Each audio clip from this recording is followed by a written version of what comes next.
ارجمند مخلصان سرشماری ورزش، باز ما گزارشمان را از پایتخت وطنمان شهر دوشنبه از سبقت‌های جالب و دیدنی در وزن تا 66 کیلو برای دریافت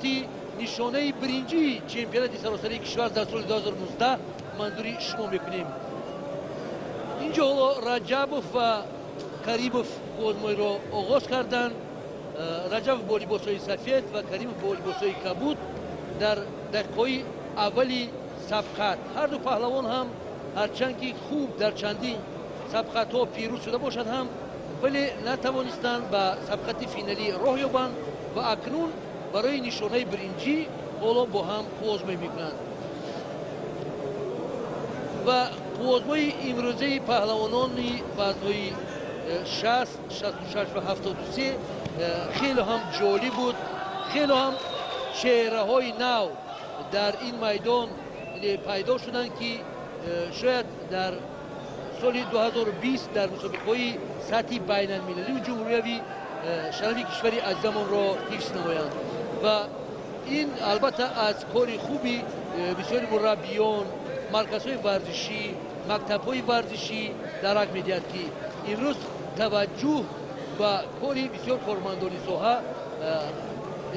به چشم می‌رسد، چون که چمپیونات تاجیکستان این یگانه مسابقه است که در این همه خواهشمندانی که می‌خواهند هنر خویش را سنجند در این مسابقات اشتراک کرده می‌توانند. برای همین هم چنین امکانیت را امروز کمیته کار با جوانان ورزشی نزد حکومت جمهوری تاجیکستان در همکاری با فدراسیون و کمیته ملی المپی برای دوستداران جودو فراهم آورده است. هر کسی که خواست در این مسابقه قوه خود را سنجد توسط یعنی دسته‌های شهر و ولایت‌ها و شهر دوشنبه امروز اشتراک کردند و معلوم گردید که تعدادی اینجا ایپان خیلی نزدیک نشان میدهد و کریموف در این سبقت مهارتی بلند نشان دادند و همین طریق کریموف با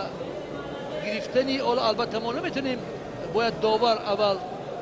نشان دهد بعدا ما میتونیم اینو بگوییم و به هر صورت خلاصه اصلی دست داور است، ولی به هر صورت اون پرتافت شاهدی پرتافت ایپان بود. بله ما کریم را به این نتیجه تبریک میکنیم و آرزوی اشتراک را در مسابقه‌های سطح بین المللی و جهانی داریم که او تواند شرف کشور عزیزمان را در مسابقه‌های سطح بین المللی حفظ نماید.